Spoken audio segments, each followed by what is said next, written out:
Right, शुरुआत कर रहे हैं आज की एक सबसे बड़ी खबर के साथ। और बड़ी खबर यह है कि ऑस्ट्रेलिया में मोदी का लिटिल इंडिया देखने को मिला। आज मैं जो तस्वीर आपको दिखाने जा रहा हूं, आज से पहले आपने कभी नहीं देखी होगी। प्रधानमंत्री नरेंद्र मोदी ने छोटा हिंदुस्तान बना दिया है ऑस्ट्रेलिया में। यह वो तस्वीर जब प्रधानमंत्री सिडनी लैंड हुए, ऑस्ट्रेलिया पहुंचे थे। अगली तस्वीर दिखाइए जरा, ये आप देख रहे हैं। वेलकम हुआ, भव्य स्वागत हुआ प्रधानमंत्री मोदी का।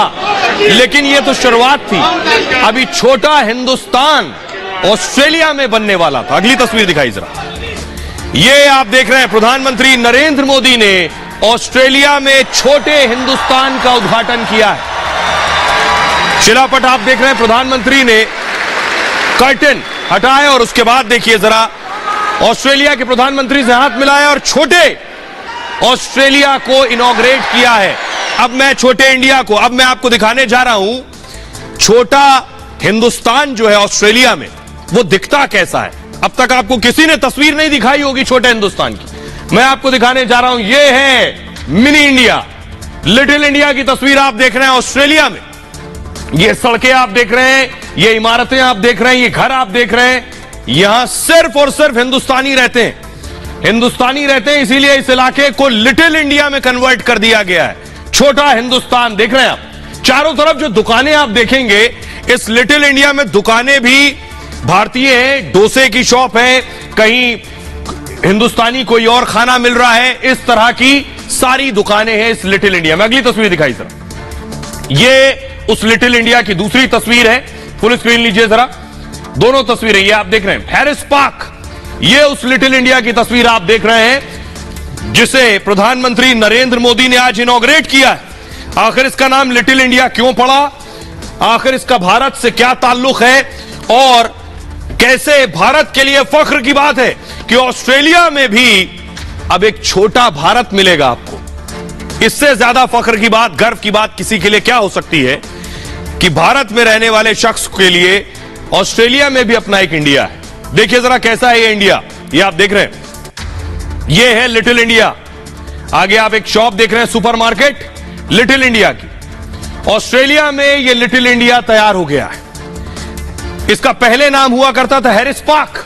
हैरिस पार्क अब हो गया है लिटिल इंडिया। प्रधानमंत्री नरेंद्र मोदी ने इसका नाम बदला। भारत और ऑस्ट्रेलिया की दोस्ती की यह मिसाल और पहचान है। 3 सड़कों को मिलाकर बनाया गया है ये लिटिल इंडिया। यहां हिंदुस्तान की हर भाषा बोली जाती है, पहली बात ये। और हैरिस पार्क में 6 लाख भारतीय रहते हैं। इस लिटिल इंडिया में 6 लाख हिंदुस्तानी रहते हैं, जो यहां की कुल आबादी का 50% है, 50%, जिसमें 15%, अब देखिए भारत में भी कौन लोग, 15% गुजराती रहते हैं, इसमें 12% हिंदी और 7% पंजाबी बोलने वाले रहते हैं। हैरिस पार्क में 6% पड़ोसी मुल्क नेपाली भाई भी रहते हैं। हैरिस पार्क ऑस्ट्रेलिया का पैरामाटा शहर है और जो ऑस्ट्रेलिया का दूसरा सबसे पुराना शहर है। हैरिस पार्क में भारतीय खाना मिलता है चारों तरफ। भारतीय रेस्टोरेंट और भोजनालय यहां बहुत मशहूर है, दूर दूर से लोग आते हैं यहां खाना खाने के लिए, जहां हिंदुस्तानी व्यंजन खाने ऑस्ट्रेलियंस आते हैं। इसमें डोसा, ढोकला, छोले भटूरे, लिट्टी चोखा बाटी, यह सब मिलता है। यहां भारतीय मिठाई और स्ट्रीट फूड बहुत प्रसिद्ध है, फेमस है। यहां विग्राम स्ट्रीट प्रमुख कमर्शियल इलाका है और जहां ज्यादातर दुकानें हम हिंदुस्तानियों की हैं, भारतीय मूल के लोगों की हैं। यहां पूजा पाठ के सारे सामान मिल जाते हैं। भारतीय मसाले ले लीजिए, कपड़े ले लीजिए, गहने ले लीजिए इंडियन स्टाइल के। हैरिस पार्क में त्योहार भी धूमधाम से मनाया जाता है। यानी होली दिवाली में आपको लगेगा आप भारत में ही है, होली दिवाली या दशहरा हो, जहां सभी लोग साथ मिलकर न्यू ईयर का जश्न भी मनाते हैं। तो ऐसा है ऑस्ट्रेलिया में मिनी इंडिया। अब सुनिए जरा, प्रधानमंत्री नरेंद्र मोदी को सुनिए, वो क्या कुछ कह रहे हैं। साथियों, एक समय था जब कहा जाता था कि भारत ऑस्ट्रेलिया के संबंधों को 3C डिफाइन करते हैं। ऐसा पहले कहा जाता था। ये कौन से 3C हैं? कॉमनवेल्थ, क्रिकेट और करी।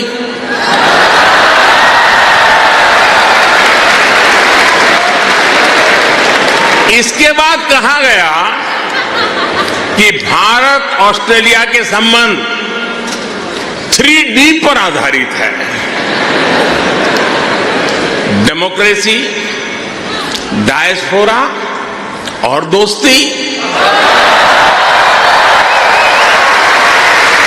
कुछ लोगों ने यह भी कहा कि भारत ऑस्ट्रेलिया के संबंध 3E पर आधारित है।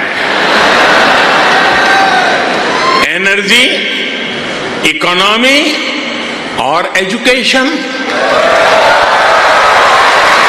यानी कभी सी, कभी डी, कभी ई।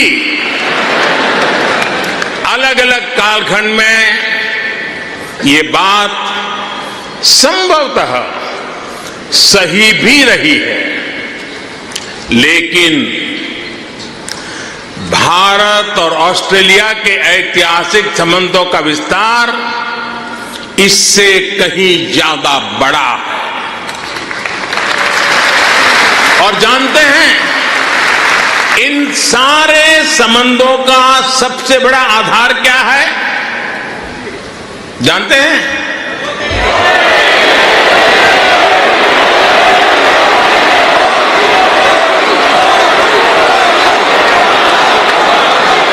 जी नहीं, सबसे बड़ा आधार है म्यूचुअल ट्रस्ट और म्यूचुअल रिस्पेक्ट।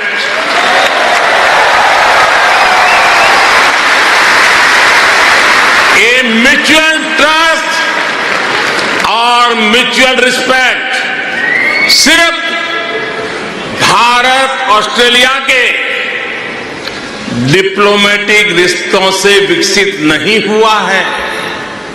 इसकी असली वजह है, इसकी असली ताकत है आप ऑस्ट्रेलिया में रहने वाले हर एक भारतीय।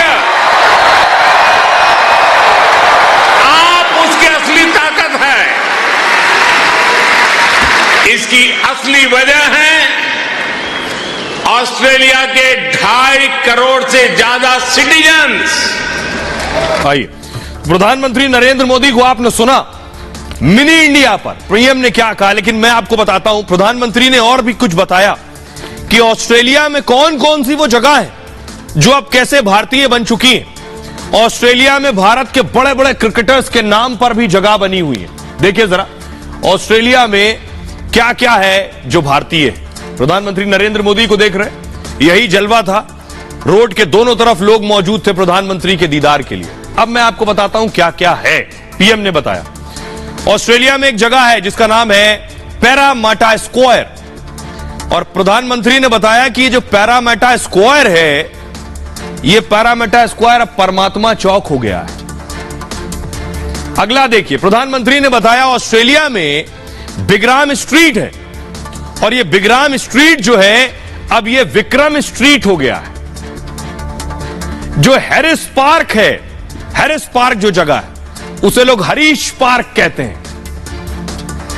अब देखिए कुछ और जगह जो ऑस्ट्रेलिया के साथ भारत का ताल्लुक है। आगे से शुरू करिए, दिल्ली स्ट्रीट भी है ऑस्ट्रेलिया में, बॉम्बे स्ट्रीट भी है ऑस्ट्रेलिया में, कश्मीर एवेन्यू, कश्मीर में G20 हो रहा, कश्मीर एवेन्यू भी ऑस्ट्रेलिया में, और मालवा एवेन्यू भी है। तो दिल्ली, मुंबई, कश्मीर सब कुछ है वहां। इतना ही नहीं, ग्रेटर सिडनी में इंडिया परेड शुरू हो चुका है।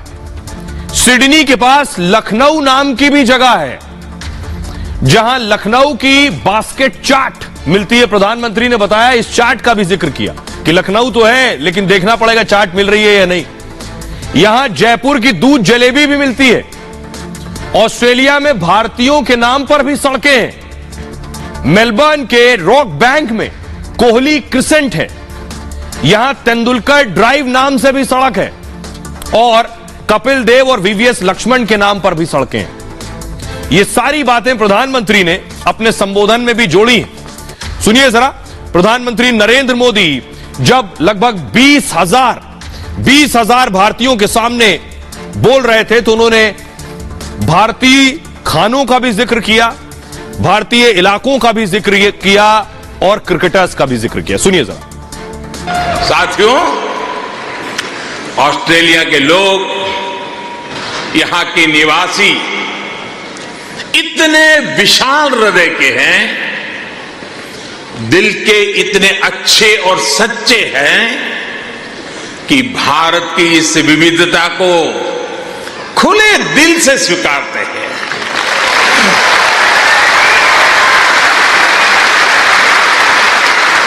और यही वजह है कि पैरामाटा स्क्वायर किसी के लिए परमात्मा चौक बन जाता है।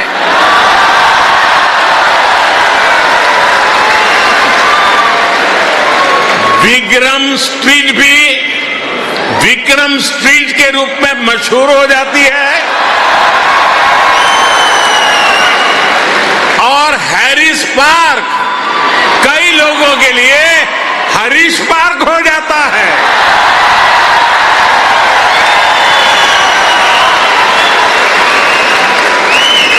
वैसे मैंने सुना है कि हैरिस पार्क में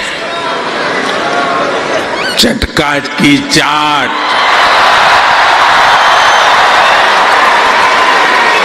जयपुर स्वीट्स की जलेबी, उसका तो कोई जवाब ही नहीं है। मेरी आप सबसे रिक्वेस्ट है, आप लोग कभी मेरे मित्र पीएम एल्बेनीज़ी को भी वहां जरूर ले जाइएगा। और साथियों, जब खाने की बात चली है और चाट की बात चली है तो लखनऊ का नाम आना भी स्वाभाविक ही है। मैंने सुना है सिडनी के पास लखनऊ नाम की जगह भी है, लेकिन मुझे पता नहीं वहां भी चाट मिलती है क्या। अच्छा, यहां भी तो शायद दिल्ली के पास वाले लखनऊ के लोग होंगे ही होंगे, है क्या? वाह, वाकई Delhi street, Bombay street, Kashmir Avenue, Malabar Avenue जैसी कितनी ही सड़कें यहां ऑस्ट्रेलिया में आपको भारत से जोड़े रखती हैं। इतना ही नहीं, प्रधानमंत्री नरेंद्र मोदी को ऑस्ट्रेलिया के पीएम ने कहा मोदी तो बॉस है। पूरे दिन यह छाया रहा कि मोदी बॉस हैं। मोदी बॉस हैं या नहीं हैं तो क्यों हैं और नहीं है तो क्यों नहीं। आइए आपको बताता हूं। यह आप देख रहे हैं, प्रधानमंत्री नरेंद्र मोदी अमेरिका के राष्ट्रपति से जब मिले तो देखिए अमेरिका के राष्ट्रपति खुद चल कर आए हैं। अगर आप ध्यान से देखिए, मोदी बैठे हुए थे अपनी जगह पर, बाइडेन खुद चल कर आ रहे हैं। देख रहे हैं आप, खुद चल कर आए मोदी से मिलने के लिए, मिले हैं और गले लगाया। यह एक तस्वीर है। अगली तस्वीर दिखाइए। यह आप देख रहे हैं, फ्रांस के राष्ट्रपति इमैनुअल मैक्रो प्रधानमंत्री मोदी से मिलने के लिए खुद आए, हाथ मिलाया गर्मजोशी से। अगली तस्वीर दिखाइए। यह आप देख रहे हैं ऑस्ट्रेलिया के पीएम एंथनी एल्बनीज। ये अगले पिछले 3 दिन की तस्वीरें सिर्फ आपको दिखा रहा हूं, किस तरह से मिल रहे हैं। आपको पता चल रहा है दो पुराने यार मिल रहे हो।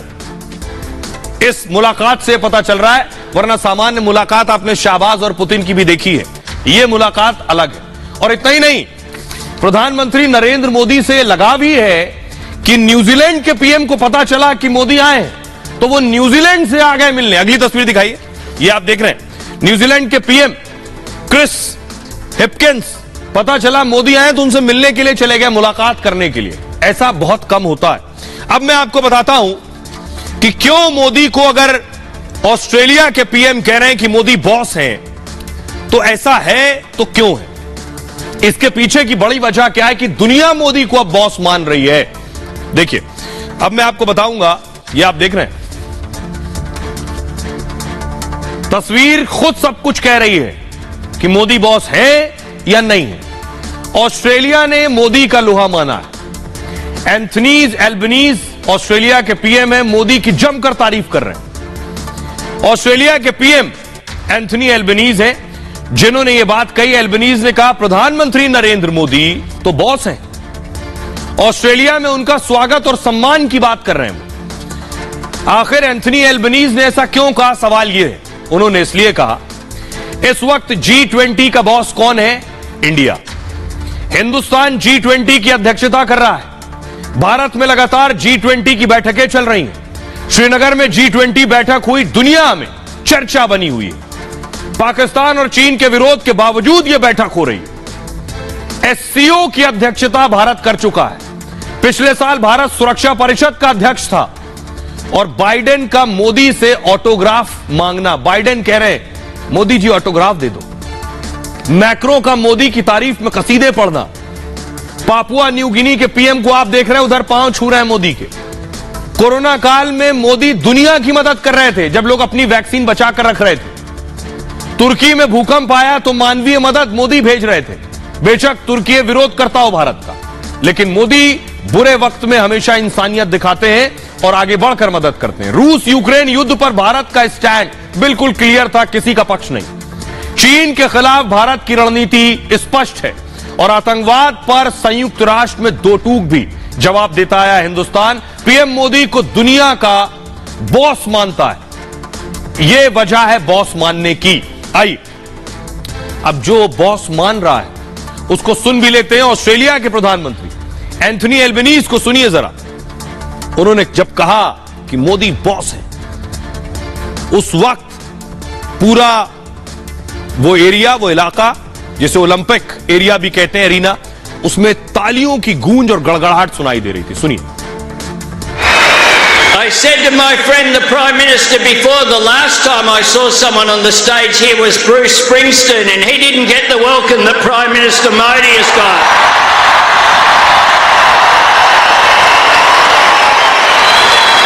Prime Minister Modi is the boss.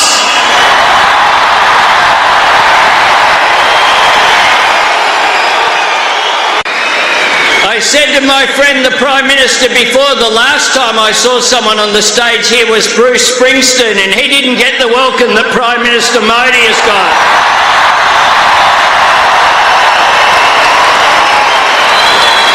Prime Minister Modi is the boss.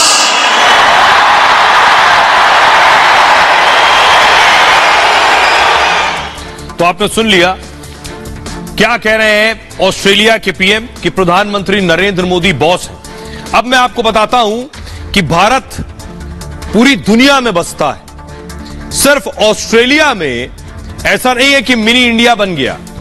और भी दुनिया के देश हैं जहां भारत की यही ताकत और अहमियत। ये आप देख रहे हैं, पानी देखकर आप समझ गए होंगे कि ये यूएई है। यूएई में बसा है छोटा हिंदुस्तान और यूएई में अल मिन्हाद का नाम बदल दिया गया। संयुक्त अरब अमीरात में भी एक छोटा भारत है। अल मिन्हाद अब हो गया है हिंद सिटी और दुबई का एक जिला है अल मिन्हाद। यूएई के प्रधानमंत्री ने इसका भी नाम बदल डाला है। यह पूरा इलाका 84 किलोमीटर का है। यहां हिंदुस्तानियों की संख्या बहुत ज्यादा है। सिर्फ यूएई नहीं, यूएई में ही दुबई है। दुबई में यह भव्य राम मंदिर, हिंदू मंदिर बना है जिसे 2022 में भक्तों के लिए खोला गया। मंदिर में 16 देवी देवताओं की मूर्तियां लगी हुई हैं। दुबई का यह मंदिर 70,000 वर्ग फीट में फैला है। यूएई में मोदी इस मंदिर का उद्घाटन कर चुके हैं। यह दूसरा मंदिर है। अबू धाबी में मोदी ने इसका शिलान्यास किया था। 55,000 वर्ग फीट में यह हिंदू मंदिर फैला है। अबू धाबी का यह पहला मंदिर था। यह है भारत की ताकत। आइए अब आपको मैं दिखाऊं, उससे पहले मैं आपको सुनवाने जा रहा हूं। सुनिए जरा, ये जो कुछ भी तस्वीर मैंने आपको दिखाई, चाहे ऑस्ट्रेलिया के पीएम कह रहे हो मोदी बॉस है, चाहे ऑस्ट्रेलिया में लिटिल इंडिया बस गया हो, भारत के लोग ये सारी तस्वीरें देखने के बाद, सुनने के बाद क्या कुछ कह रहे हैं, उन्हें सुनिए जरा। मोदी जी तो सबके बॉस है आज की डेट में। यही तो विश्व गुरु बनता हुआ भारत है। जब पपुआ न्यू गिनी के राष्ट्रपति पैर छू सकते हैं तो ऑस्ट्रेलिया के प्रधानमंत्री मोदी बॉस बोलेंगे ही। हिंदुस्तान में पहली बार ऐसा कोई पीएम आया है कि विदेश के बड़े बड़े राष्ट्रपति और प्रधानमंत्री मोदी जी को ढूंढ ढूंढ के गले मिल रहे हैं। ये एक बदलाव है। जो बाइडेन ऑटोग्राफ मांग रहे थे। ये भारत के लिए बहुत गर्व का विषय है। हम लोगों का खुद सीना चौड़ा हो जाता है ऐसा देख करके। इससे बड़ी हम लोगों की कितनी, हमारे पीएम को अगर वो ऑस्ट्रेलिया जैसे वहाँ के लोग बोल रहे हैं, पीएम बोल रहे हैं कि बॉस, तो इससे बड़ा हम लोगों के लिए अचीवमेंट क्या होगा कि आज भारत जो है पूरे विश्व पटल पर अपनी छाप छोड़ रहा है। तो आप विदेश में जाकर भारत की बुराई करना बंद कर दीजिए। जिन लोगों से आप कहते हैं कि आइए भारत के अंदर लोकतंत्र की रक्षा कीजिए, आज वही लोग मोदी जी को बॉस कह रहे हैं। ऑस्ट्रेलिया के प्रधानमंत्री जी जिस प्रकार उन्होंने एक बॉस की संज्ञा दी, तो मतलब दुनिया आज मान रही है कि मोदी जी जो हमारे देश के प्रधानमंत्री है, उनका डंका पूरे विश्व पटल में बहुत तरीके से बज रहा है। अब मैं क्या, हम इंडियन क्या, पाकिस्तानी भी मोटिवेट हो रहे हैं कि काश मोदी जी जैसा प्राइम मिनिस्टर हमारे पाकिस्तान को मिल गया होता। अमेरिकी राष्ट्रपति जो वर्ल्ड का सबसे ताकतवर राष्ट्राध्यक्ष है, उन्होंने मोदी जी का ऑटोग्राफ लिए। अभी ये मतलब ये जो पोपिया नोगनी के राष्ट्राध्यक्ष, उन्होंने प्रोटोकॉल तोड़ के मोदी जी के पैर छुए। मतलब ऐसे व्यक्ति जिसको शब्दों की सीमा में बांध पाना मुश्किल है। बॉस का मतलब ये होता है जो संरक्षण कर सके, और मोदी संरक्षण कर रहे थे दूसरे देशों का भी, अपने भारतवंशियों का भी। सुन लिया आपने भारत के लोग क्या कह रहे हैं। आइए खबरों में आगे बढ़ते हैं। आज की एक और बहुत बड़ी खबर है। बदलने लगा 2000 का नोट। आज ही वो दिन है, 2000 का नोट बदला जाना था। लेकिन आप देख रहे हैं, हम बैंक पहुंचे कि क्या लोग नोट बदल रहे हैं। उतनी भीड़ नहीं थी जितनी भीड़ नोटबंदी के टाइम थी। 500 और 1000 का नोट जितनी लंबी कतारें थी, आज नहीं थी। हमें भी ताज्जुब हुआ कि आखिर ये नोट गया कहां 2000 का। बैंक तो खाली है, भीड़ है नहीं, लोगों के पास 2000 का नोट वाकई नहीं है, या फिर जिनके पास 2000 का नोट है वो बैंक गए नहीं। तो मैं आपको बता रहा हूं वो गए कहां। आप भी जानकर ताज्जुब करेंगे, जिनके पास 2-2 हजार के नोट हैं वो क्या कर रहे हैं। देखिए जरा, दिलचस्प है ये तस्वीर। देखिए, ये आप देख रहे हैं, ये तस्वीर जोमैटो ने खुद शेयर की है। फूड ऐप है जिससे आप खाना मंगवाते हैं, जोमैटो। ये तस्वीर साझा की है, लिखा है कि 72%, 72% नोट उन्हें 2000 के ही मिल रहे हैं। फुल स्क्रीन अगर आप इसे ले सकते हैं, लीजिए जरा तस्वीर। जोमैटो कह रहा है लोग 2-2 हजार रुपए में अब खाने में खपा रहे हैं, बैंक नहीं जा रहे हैं। ये तस्वीर देखिए, जोमैटो ने शेयर की है। उनका जो डिलीवरी बॉय है वो 2000 के नोटों पर लेटा हुआ है, और जोमैटो ने लिखा है कि शुक्रवार से 72% कैश जो मिला है, लोग 2000 का ही नोट दे रहे हैं। अब आप समझिए, इसलिए बैंक खाली पड़े हैं, लोग बैंक नहीं जा रहे हैं, ऐसे 2000 का नोट खपा रहे हैं। अगली तस्वीर दिखाता हूं आपको, आइए। लोग कहां जा रहे हैं? पेट्रोल पंप जा रहे हैं। ये अगली तस्वीर आप देख रहे हैं। पेट्रोल पंप पर बोर्ड लगा दिया है पेट्रोल पंप मालिक ने, लिखा है कल तक हम 2000 के नोट स्वीकार कर रहे थे, लेकिन अब हम नहीं कर रहे हैं जब तक कि कोई पूरी राशि के लिए आपूर्ति नहीं खरीद रहा है। हमारे पास ग्राहकों को वापस देने के लिए अतिरिक्त छुट्टे नहीं है। यानी लोगों को लग रहा था 2000 का नोट लेके जाओ, 1000 का तेल डलवाओ और 1000 मिलेगा, तो कह दिया है आओगे तो पूरा 2000 का तेल ही लेना पड़ेगा। लिखा 2000 रुपए परिवर्तन उपलब्ध नहीं है, कृपया ऑनलाइन भुगतान करें। अगली तस्वीर दिखाता हूं आपको, अगली तस्वीर दिखाई जरा। एक सज्जन पहुंचे तेल लेने के लिए, पूरा तेल भरवा लिया, उसके बाद 2000 की पत्ती निकाली, तो पेट्रोल पंप मालिक ने तेल वापस गाड़ी से निकलवा लिया। फुल स्क्रीन लीजिए जरा, देख रहे हैं आप। पहले इन्होंने तेल भरवाया बड़े इत्मीनान से कि 2000 का नोट दे देंगे, काम हो जाएगा। तेल मालिक को पता चला पेट्रोल पंप पर कि ये जो है 2000 का नोट देने वाले, तो इनकी गाड़ी में जो तेल डाला गया था वो पाइप लगाकर वापस निकाल लिया गया तेल।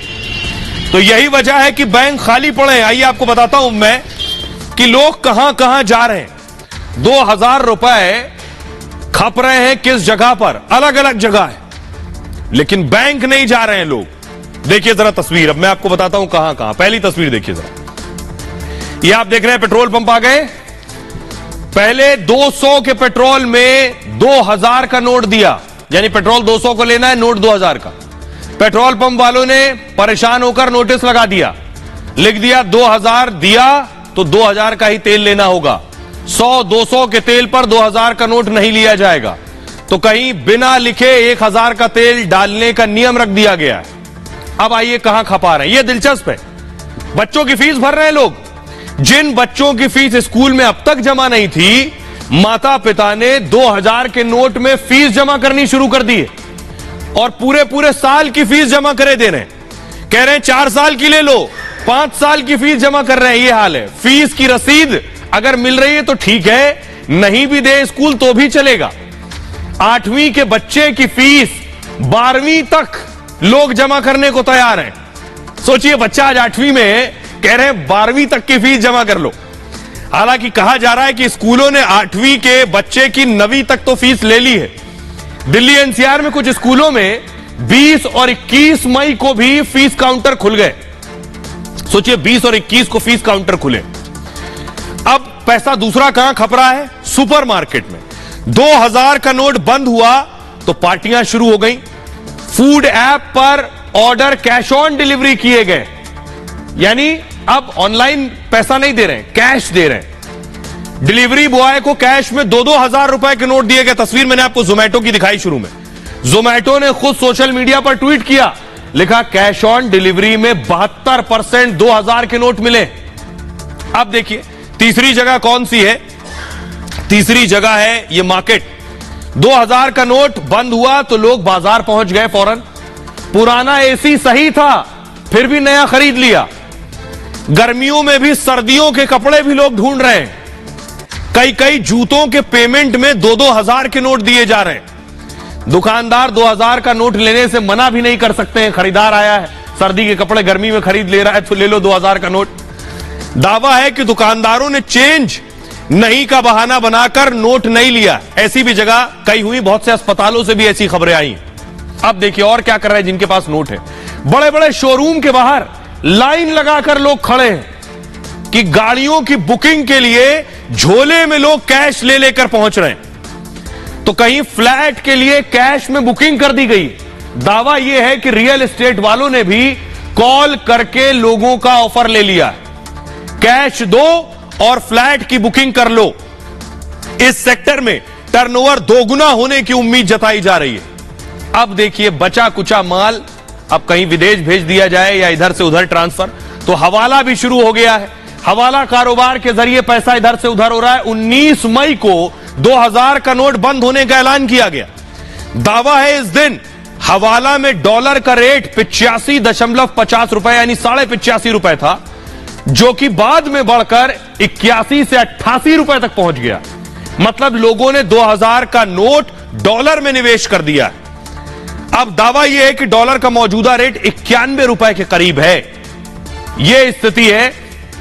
अब जो कुछ पैसा बचा तो अब लोग क्या कर रहे हैं, अगली तस्वीर में आपको दिखाने जा रहा हूं। जो पैसा बचा तो फिर सुनार की दुकान दिख गई रास्ते में। ये देख रहे हैं तस्वीर, फुल स्क्रीन लीजिए जरा।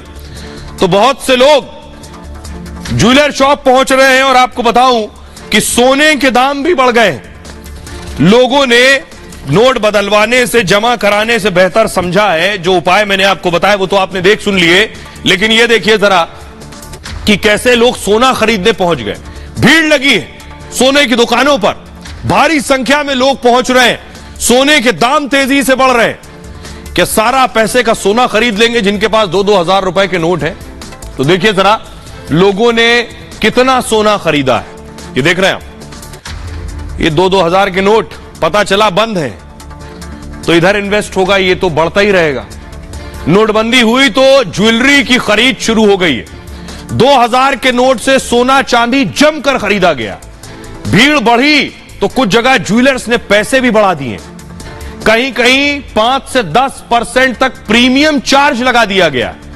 इससे सोने की कीमत 66,000 तक पहुंच गई, जबकि सोने का आज का भाव 62,110 प्रति 10 ग्राम है। मेरठ में हर रोज 10 से 12 करोड़ का कारोबार होता है। पिछले 3 दिन में सर्राफा कारोबार 30% बढ़ गया है। जब से पता चला 2000 का नोट बंद हो रहा है, कारोबार बढ़ गया। 2016 में नोटबंदी के दौरान भी सोने की दुकानों पर भीड़ लगी थी। सोने की सबसे बड़ी खपत में चीन के बाद भारत का दूसरा नंबर आता है। आइए अब मैं आपको दिखाता हूं कि कहां कहां रुपया बदला गया है 2000 का, जिन बैंकों में बदला भी गया है तो कैसे बदला गया है, किस तरह से बदला गया है। उत्तर प्रदेश आपको लिए चलते हैं। उत्तर प्रदेश में देखिए जरा, सबसे पहले नोएडा की बात करें। बगटाई प्लीज। बैंक की शाखाओं में ये काउंटर बनाए गए। लगभग बहुत सी सैकड़ों बैंक की शाखाओं में अलग से काउंटर बनाए गए। 39 बैंकों की शाखाओं में 476 काउंटर है। नोएडा के अंदर गाजियाबाद में 2 दिन में एटीएम से 55 करोड़ 2,000 नोट जमा हुए। शनिवार को 20 करोड़ के 2,000 के नोट जमा हुए, जबकि सोमवार को करीब 35 करोड़ 2,000 के नोट पहुंचे थे। लखनऊ की बात करिए, लखनऊ में 905 बैंक शाखाओं में काउंटर है। एसबीआई को छोड़कर बाकी बैंकों ने आईडी भी ली है लोगों की, जिसे लेकर कुछ जगहों पर थोड़ा हंगामा भी देखने को मिला और मैनेजर ने अपने स्तर पर स्थिति कंट्रोल की है। कानपुर में 750 बैंक शाखाओं में नोट बदलने की सुविधा थी, 650 बैंकों में सुविधा थी नोट बदलने की, और वाराणसी में 488 बैंकों की शाखाओं में नोट बदलने की तैयारी की गई थी। आगरा में 520 ब्रांचों में नोट बदले जा रहे थे। 2 दिन में आगरा के एटीएम में 102 करोड़ के 2,000 के नोट जमा हो गए। अयोध्या में 135 बैंक शाखाओं में 2,000 के नोट बदलने की व्यवस्था थी। मेरठ में 450 ब्रांचेस में नोट बदले जा रहे हैं। यह यूपी का हाल था, लेकिन लोगों ने अपना जुगाड़ ढूंढ लिया कि कहां पैसा खपाना है। आइए खबरों में आगे बढ़ते हैं। आज की एक और बड़ी खबर है। खबर यह है कि प्रधानमंत्री नरेंद्र मोदी जल्द ही नई संसद का उद्घाटन करने वाले हैं, लेकिन कुछ लोगों को फक्र और गर्व की बातें अच्छी नहीं लगती हैं, तो नई संसद पर भी संग्राम पुराना शुरू हो गया है। यह है नई संसद की इमारत, जिसे आप देख रहे हैं, भव्य इमारत। पुरानी संसद आप पीछे नजर आ रही है, उसके ठीक आगे नई संसद बनी है। बहुत से लोग कह रहे थे कि पुरानी संसद खत्म कर देंगे, गिरा देंगे, बिगाड़ देंगे। नहीं, दोनों संसद आगे पीछे। पुरानी संसद, ये आप देख रहे हैं सर्कल, पुरानी संसद, उसके आगे जो स्ट्रक्चर बना है ये नई संसद है। अंदर से तस्वीर दिखाते हैं, अगली तस्वीर दिखाई जरा। ये अंदर की तस्वीर, राज्यसभा और लोकसभा की अलग अलग तस्वीरें आप देख रहे हैं। यहां अब हमारे नए सांसद, हाईटेक संसद है ये, अंदर पेपर ले जाने की जरूरत नहीं है, सब टच स्क्रीन होगा अंदर। सांसदों को बोलने की भी आसानी होगी, सबके आगे टेबल भी होगा। पहले पुरानी संसद में शुरू की 2 रो में टेबल है, पीछे वाले सांसदों के लिए टेबल नहीं। तो बहुत कुछ नया है इस संसद में, 100 साल के उद्देश्य से बनाई गई है। लेकिन कांग्रेस को परेशानी है कि मोदी क्यों इनॉग्रेट करेंगे, प्रधानमंत्री मोदी क्यों संसद को इनॉग्रेट करेंगे, उद्घाटन करेंगे। कांग्रेस कह रही है इसका उद्घाटन तो राष्ट्रपति को करना चाहिए, सर्वोच्च पद है। कांग्रेस का यह कहना है कि राष्ट्रपति उद्घाटन करें। अगली तस्वीर दिखाइए जरा। यह है इनविटेशन कार्ड, यानी न्योते का कार्ड भी छप गया है इस उद्घाटन के लिए।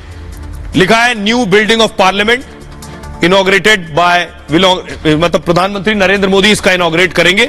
ये है कार्ड, ये दोनों एक ही कार्ड है जी। अब सवाल ये है, कांग्रेस कह रही है कि मोदी क्यों इनॉग्रेशन कर रहे हैं, ये तो संसद है। तो बीजेपी ने आज एक वीडियो जारी किया। बीजेपी कह रही है राजीव गांधी भी, ये देख रहे हैं, राजीव गांधी भी संसद में एक इमारत बनी थी अंदर, लाइब्रेरी, तो राजीव गांधी ने फिर क्यों इनॉग्रेट किया था। बीजेपी कह रही उस हिसाब से तो यह भी राष्ट्रपति से ही करवाना चाहिए था राजीव गांधी को। यह राजीव गांधी ने किया तो ठीक है, मोदी संसद का इनॉग्रेशन करें तो गलत है। यह कैसे हो सकता है। आइए, अब दोनों में वार पलटवार हो रहा है। कांग्रेस सवाल उठा रही है, बीजेपी उसका जवाब दे रही है। देखिए जरा, दोनों ही पार्टियां आमने सामने हैं। प्रधानमंत्री 28 तारीख को इनॉग्रेशन करने वाले हैं। अब देखिए जरा बवाल। कांग्रेस कह रही है नए संसद भवन की जरूरत ही नहीं थी। बीजेपी कह रही है कांग्रेस ने ही इसका प्रस्ताव रखा था, कांग्रेस की मीरा कुमार ने प्रस्ताव रखा था। कांग्रेस कह रही है यह मोदी का निजी प्रोजेक्ट है। बीजेपी कह रही है जयराम रमेश ने कहा था कि नए संसद की जरूरत है, आज कह रहे हैं मोदी का प्रोजेक्ट है। कांग्रेस कह रही है नए संसद भवन का उद्घाटन राष्ट्रपति को करना चाहिए। तो बीजेपी कह रही है राष्ट्रपति खुद चाहती हैं कि उद्घाटन प्रधानमंत्री करें। कांग्रेस का कहना है बीजेपी राष्ट्रपति को ना बुलाकर उद्घाटन के लिए आदिवासियों का अपमान कर रही है, क्योंकि राष्ट्रपति आदिवासी हैं। तो बीजेपी कह रही है कि आदिवासी बेटी को राष्ट्रपति भी हमने बनाया है। कांग्रेस कह रही है प्रधानमंत्री को इसका उद्घाटन करना चाहिए, जिस पर नहीं करना चाहिए। इस पर बीजेपी का कहना है राजीव गांधी ने भी संसद की लाइब्रेरी का उद्घाटन किया था, जो मैंने तस्वीर आपको दिखाई। कांग्रेस का एक और आरोप है, कह रहे हैं उद्घाटन उस दिन कर रहे हैं जिस दिन सावरकर की जयंती है। यह राष्ट्र निर्माताओं का अपमान है। बीजेपी का कहना है ये वीर सावरकर के चरणों की धूल बराबर भी नहीं है। कांग्रेस का कहना है संवैधानिक मर्यादाओं को तार तार किया जा रहा है। बीजेपी कह रही कांग्रेस खेल बिगाड़ने की आदत नहीं छोड़ सकती है। कांग्रेस का कहना है बीजेपी विपक्ष की आवाज दबाई जाती है तो संसद की जरूरत क्या है। बीजेपी कह रही देश की उपलब्धि को नीचा दिखाने का प्रयास है। अब जरा सुनिए बीजेपी के प्रवक्ता शहजाद पूनावाला क्या कह रहे हैं। देखिए, जयराम रमेश जी जो खुद हिपोक्रेसी और यूटर्न के मास्टर बन चुके हैं, एक समय पर जब वो यूपीए के मंत्री थे तब वही कह रहे थे कि ये नई पार्लियामेंट बिल्डिंग एक प्रायोरिटी है। ओल्ड पार्लियामेंट बिल्डिंग बड़ी खतरनाक है, डेंजरस जगह बन चुकी है। स्वयं मीरा कुमार जी जो उस समय स्पीकर थी, उनके ऑफिस ने नई पार्लियामेंट बिल्डिंग के लिए परमिशन और अप्रूवल भी दी।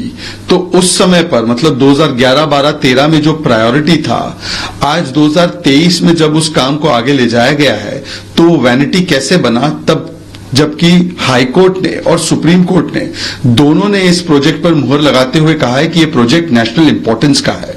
और जिस पार्टी की एक संस्कृति है कि 400 पब्लिक इंस्टीट्यूशंस अवार्ड्स ये एक परिवार के नाम कर दिए हैं, एयरपोर्ट से लेकर स्कूल तक सब चीज एक परिवार के नाम पर कर दे, ऐसे लोग अगर वैनिटी की बात करें तो मुझे लगता है कि ये नए संसद भवन का जो लोकतंत्र का एक मंदिर है उसका अपमान है।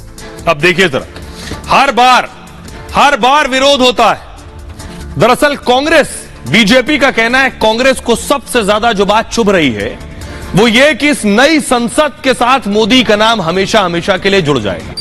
सबसे ज्यादा टीस इस बात की है, ये कहना है बीजेपी का। ये देख रहे हैं, जब मोदी ने अशोक स्तंभ का इनॉग्रेट किया था, अनावरण किया था, तब भी कांग्रेस ने सवाल उठाए। अगली तस्वीर दिखाई। प्रधानमंत्री मोदी का ये ड्रीम प्रोजेक्ट है। खुद प्रधानमंत्री कंस्ट्रक्शन साइट पर पहुंचकर देखरेख कर रहे थे, मजदूरों से वहां बात कर रहे थे। लेकिन हर नए काम पर विरोध करना अब कांग्रेस की आदत बन गया है। देखिए जरा इस प्रोजेक्ट को, यानी जब नई संसद बन रही थी, यानी पहले दिन से कांग्रेस विरोध कर रही है। देखिए कैसे विरोध कर रही है, किस किस चीज को लेकर विरोध हो रहा है शुरू से ही, पहले दिन से। अब देखिए जब प्रोजेक्ट शुरू भी नहीं हुआ था तो क्या हुआ, कांग्रेस प्रायोजित था ये पूरी तरह से कि इसे रोक दो, संसद बननी नहीं चाहिए। उसके लिए क्या किया गया, नई संसद बनने से पहले ही अड़ंगा लगाया गया। कहा गया परियोजनाओं को कांग्रेस प्रायोजित याचिकाकर्ताओं ने चुनौती दी। याचिकाओं में कहा पर्यावरण मंजूरी लेने की प्रक्रिया में कमी है, हजारों करोड़ की योजना सिर्फ धन की बर्बादी है, परियोजना से ऐतिहासिक इमारतों को नुकसान पहुंचेगा। सुप्रीम कोर्ट ने फैसले की सभी दलीलें खारिज कर दी। सर्वोच्च अदालत ने नई संसद के निर्माण को हरी झंडी दी। जब प्रोजेक्ट शुरू हो रहा था तब भी कांग्रेस विरोध कर रही थी। अब देखिए जरा, जब नींव रखी गई तब भी विरोध सुनिए। नींव रखी गई तब कांग्रेस और आग बबूला हो गई। कहा डिजाइन पर स्वदेशी विदेशी का मुद्दा उठाया। जयराम रमेश ने कहा ये जो इमारत दिख रही है ये तो पेंटागन जैसी दिख रही है, यानी अमेरिका का जो रक्षा मंत्रालय, पेंटागन। कांग्रेस ने कहा पुरानी संसद एमपी के 64 योगिनी मंदिर जैसी है। अब जब अशोक स्तंभ, आगे देख रहे हैं आप, अशोक स्तंभ जब इनॉग्रेट किया गया उस पर भी सवाल उठाए। कहा अशोक स्तंभ के शेरों को लेकर तब सवाल उठाए गए। कांग्रेस ने अशोक स्तंभ के शेरों को कहा ये जो शेर है ये गुस्से में ज्यादा है। अब देखिए जब उद्घाटन की बारी आई फिर सवाल। अब जब संसद बनकर तैयार है तो उद्घाटन पर बवाल। 28 मई को उद्घाटन की तारीख तय हो गई।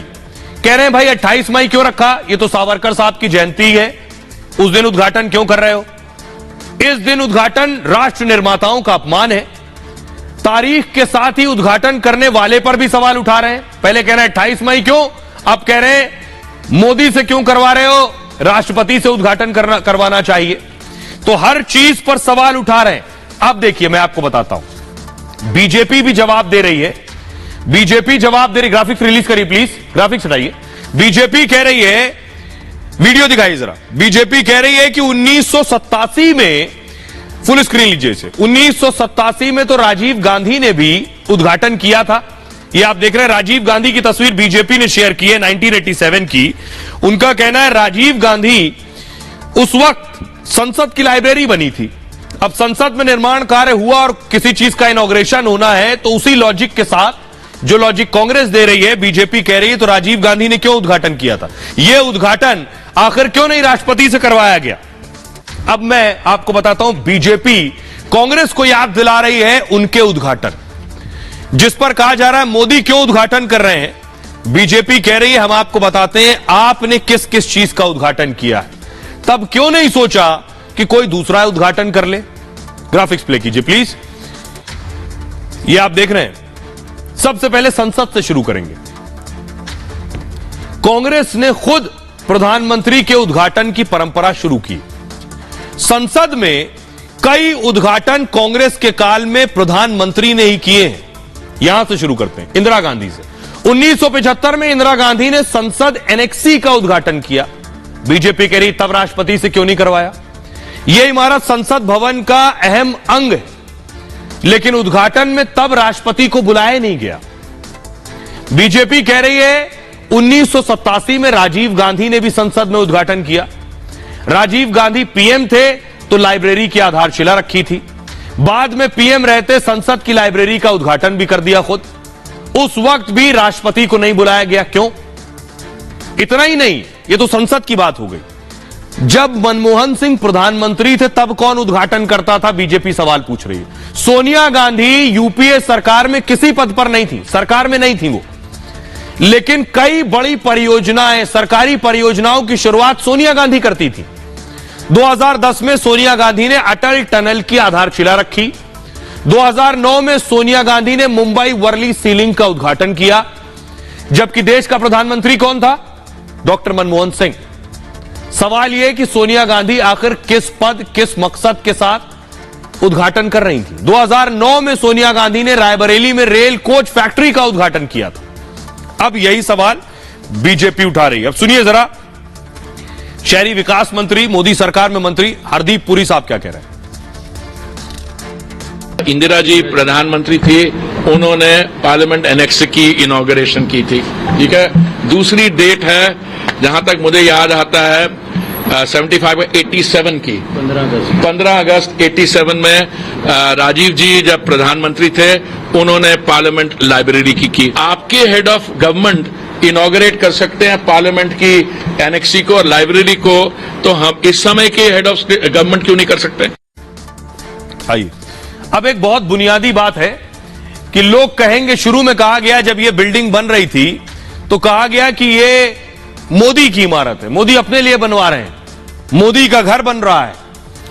न जाने किस तरह के आरोप लगाए गए जो कांग्रेस को शोभा नहीं देते थे, वो भी कहा गया। ये जो आप देख रहे हैं नई पार्लियामेंट। अब सवाल यह है कि नई पार्लियामेंट की जरूरत क्यों पड़ी? भारत जैसा देश, जिसे ऑस्ट्रेलिया के पीएम कह रहे हैं कि मोदी बॉस हैं, भारत जैसा देश जिसके लिए कहा जा रहा है कि तेजी से आगे बढ़ता हुआ देश है, तो उसकी संसद भी ऐसी हो जहां जब दुनिया में उसकी तस्वीरें जाएं तो लोग वाकई कहें कि पानी तो नहीं चू रहा है। यह मैं क्यों कह रहा हूं? पुरानी इमारत में ऐसा हो रहा था। यह पुरानी इमारत की तस्वीर आप देख रहे हैं और यह नई इमारत है। मौजूदा भवन जो है इस वक्त 2 सदन के लिहाज से बनी थी। ये पुरानी संसद का मूल डिजाइन अब उपलब्ध नहीं है और इसलिए इसमें जरूरी बदलाव की सबसे ज्यादा जरूरत थी, लेकिन मुश्किल है बदलाव। पुरानी संसद में सांसदों के बैठने की जगह नहीं पर्याप्त। मौजूदा संसद जो है इसमें 545 लोकसभा के सांसद बैठ सकते हैं। 2026 में परिसीमन होगा संभवतः, तो सांसदों की संख्या 26 में और बढ़ जाएगी, 800 पार भी जा सकती है। ऐसे में पुराने भवन में सबको बिठाया जाना असंभव है। संसद के पुराने भवन में कई हिस्से जर्जर हो चुके हैं। हालत यह है कि पुरानी इमारत में कई जगह से पानी भी टपकता है बारिश में। संसद के अलग अलग कामकाज के लिए ऑफिस की भी कमी है, इसमें ऑफिस भी कम है अंदर। नया जो भवन है, ये जो भवन आप देख रहे हैं, पुरानी बिल्डिंग से 17,000 वर्ग मीटर में बड़ा है। लोकसभा में 288 सदस्यों के बैठने की व्यवस्था है, जो बात 888 सदस्यों के बैठने की व्यवस्था, जैसा मैंने आपको बताया 2026 में अगर सांसदों की संख्या बढ़ती है तो वो 800 के पार जाएगी, तो लोकसभा में 888 सांसद बैठ सकें। राज्यसभा में 384 सदस्यों के बैठने की व्यवस्था है, इसमें लगभग 250। संसद की नई बिल्डिंग में हाईटेक ऑफिसेज भी बने हुए। संसद भवन परिसर में प्रधानमंत्री का दफ्तर बड़ा है, अलग है। नई संसद भवन के बीच में कॉन्स्टिट्यूशन हॉल है। पुराना भवन निर्माण के वक्त दिल्ली भूकंप जोन 2 में आता था, अब राजधानी दिल्ली भूकंप जोन 4 में आ गई, इसलिए मजबूत इमारत की जरूरत है। पुराना भवन इस प्रकार के भूकंप सहन नहीं कर सकता और नए संसद भवन को पूरी तरह से भूकंप रोधी बनाया गया है। अब तक जो राज्य मंत्री होते हैं, मिनिस्टर ऑफ स्टेट, उनके लिए यहां बैठने का कोई कमरा नहीं, कोई जगह नहीं। नए संसद में राज्य मंत्रियों के लिए भी बैठने की जगह है। आइए खबरों में आगे बढ़ते हैं। अब 28 तारीख को प्रधानमंत्री उद्घाटन करेंगे। सवाल यह है कि संसद बेशक बनकर नई तैयार हो गई, कांग्रेस विरोध कर रही है, लेकिन देश चाहता है इस संसद में काम हो शांति से, बिना हल्ला हंगामे के। आज की एक और बड़ी खबर है, मोदी विरोध का नया मोर्चा तैयार हो गया। अरविंद केजरीवाल अध्यादेश जब से आया है केंद्र का, अरविंद केजरीवाल नेताओं से मिल रहे हैं, बीजेपी के खिलाफ, केंद्र सरकार के खिलाफ एकजुट कर रहे हैं कि अध्यादेश पर हमारे साथ हो। लेकिन आज एक अलग तस्वीर सामने है, अगली तस्वीर दिखाई। मनीष सिसोदिया को कोर्ट में पेश किया गया, फुल स्क्रीन लीजिए जरा तस्वीर।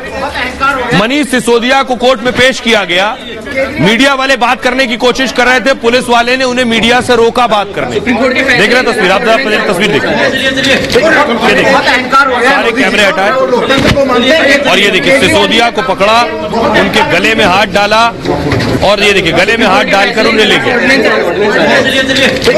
बहुत अहंकार हो गया है मोदी जी को, ना वो लोकतंत्र को मानते हैं, केजरीवाल जी के काम के लिए बहुत अहंकार टूट गया मोदी जी। सुप्रीम कोर्ट के फैसले के खिलाफ बहुत अहंकार हो गया है मोदी जी को, ना वो लोकतंत्र को मानते हैं, केजरीवाल जी के काम के लिए बहुत अहंकार टूट गया। अब सोचिए जरा कि आखिर जो कुछ हुआ मनीष सिसोदिया के साथ, इस पर बवाल हो गया। कहना यह है आम आदमी पार्टी का कि मनीष सिसोदिया के साथ दुर्व्यवहार किया गया है। ये आप देख रहे हैं, मनीष सिसोदिया जा रहे थे। आम आदमी पार्टी कह रही है सिसोदिया को पुलिस ने कॉलर पकड़ा। पुलिस का कहना यह है कि सुरक्षा को लेकर जरूरी कदम उठाए गए। आम आदमी पार्टी का कहना है पुलिस ने सिसोदिया को बयान देने से रोका। पुलिस का कहना है कस्टडी में मीडिया से बात करना कानून के खिलाफ है। आपका कहना है न्यायिक हिरासत में ऐसा व्यवहार उचित नहीं है। पुलिस का कहना है हमने नियमों के तहत ही काम किया है। आम आदमी पार्टी कह रही है बदसलूकी करने वाले अधिकारियों को सस्पेंड किया जाए। पुलिस कह रही है आरोप गलत है, पुलिस को अपनी ड्यूटी का बखूबी पता है। जब यह तस्वीर आई कि मनीष सिसोदिया को पुलिस ने गले में हाथ डालकर आगे की तरफ खींचा जिससे मीडिया से बात ना करने पाए, उसके बाद फौरन ट्वीट्स वॉर शुरू हो गया। केजरीवाल से लेकर बड़े बड़े नेता ट्वीट करने लगे। सबसे पहले देखिए आम आदमी पार्टी ने ट्वीट किया, दिल्ली पुलिस की मनीष सिसोदिया के साथ ऐसा दुर्व्यवहार करने की हिम्मत कैसे हुई, यह तानाशाही पूरा देश देख रहा है। अरविंद केजरीवाल ने लिखा क्या पुलिस को इस तरह मनीष जी के साथ दुर्व्यवहार करने का अधिकार है? क्या पुलिस को ऐसा करने के लिए ऊपर से कहा गया है? सौरभ भारद्वाज ने लिखा दिल्ली पुलिस को इस अफसर को तुरंत सस्पेंड करना चाहिए। वीरेंद्र सचदेवा हैं अध्यक्ष दिल्ली बीजेपी के, उन्होंने लिखा हर बात पर राजनीति करना आपकी फितरत है।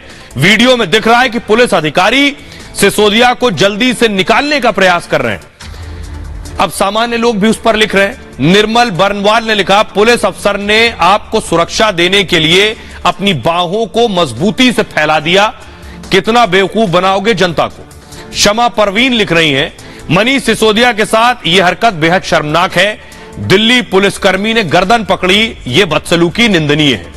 धर्मेंद्र सिंह लिख रहे हैं पुलिस मनीष जी को बचा रही है भाई, याद रखें अतीक को पत्रकार बनकर ही उड़ा गए थे कुछ लोग।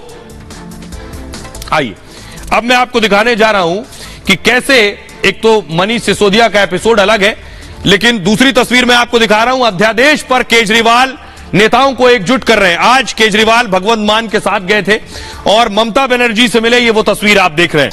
केजरीवाल ममता बनर्जी यानी टीएमसी को भी अध्यादेश के खिलाफ तैयार कर रहे हैं। अगली तस्वीर दिखाई, केजरीवाल और ममता बनर्जी ने प्रेस कॉन्फ्रेंस की, उसके बाद अगली तस्वीर दिखाइए।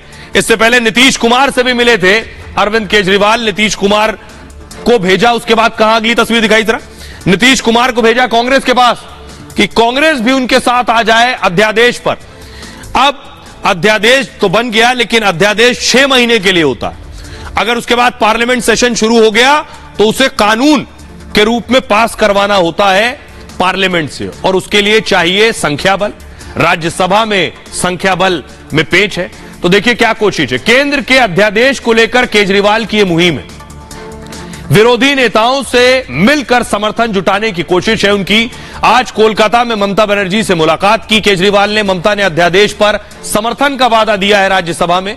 ममता ने दूसरी पार्टियों से भी समर्थन की अपील की है, और 21 मई को नीतीश कुमार केजरीवाल से मिले थे। अध्यादेश पर नीतीश केजरीवाल के साथ है। नीतीश ने राहुल और खड़गे से भी मुलाकात की थी इस मसले पर। अध्यादेश पर कांग्रेस का समर्थन मांगा था। कांग्रेस ने कहा हम अध्यादेश का विरोध करेंगे, और केजरीवाल 24 मई को मुंबई में उद्धव ठाकरे से मिलेंगे। 25 को शरद पवार से मुलाकात करने वाले हैं केजरीवाल। आइए अब मैं आपको जल्दी से बताता हूं कि आखिर किस तरह से राज्यसभा का आंकड़ा क्या है, राज्यसभा में क्या बहुमत है, राज्यसभा में क्या बीजेपी पास करा पाएगी, अध्यादेश को कानून की शक्ल दे पाएगी। देखिए जरा ग्राफिक्स प्ले कीजिए प्लीज, कि आखिर बहुमत किसके पास है। लोकसभा में तो बीजेपी पास करा लेगी, लेकिन क्या राज्यसभा में फंस जाएगा मामला। यह आप देख रहे हैं कुल सदस्य 245 है, राज्यसभा में 236 वर्तमान सदस्य हैं, और बहुमत 119 का है। बीजेपी के पास, एनडीए के पास 110 है, 9 कम है, और वाईएसआर के पास 9 है। तो वाईएसआर कहां जाएंगे, सवाल यह है। बीजेडी के पास 9 है, बीजेडी के 9 मिल गए तब भी पास हो जाएगा। जगन मोहन रेड्डी ने कई बार सरकार का समर्थन किया है। वाईएसआर के 9 सदस्यों का समर्थन या बहिष्कार बहुत अहम है। बीजेडी भी कांग्रेस का समर्थन कर सकती है, और केजरीवाल इसी को रोकने की कोशिश करेंगे कि इनका समर्थन भी उन्हें हासिल हो जाए। बहरहाल ये भारत की बात है में इतना ही। आप अपना बहुत ख्याल रखिए। एक छोटे से ब्रेक के लिए रुक रहे हैं, लौट रहे हैं कुछ और बड़ी खबरों के साथ।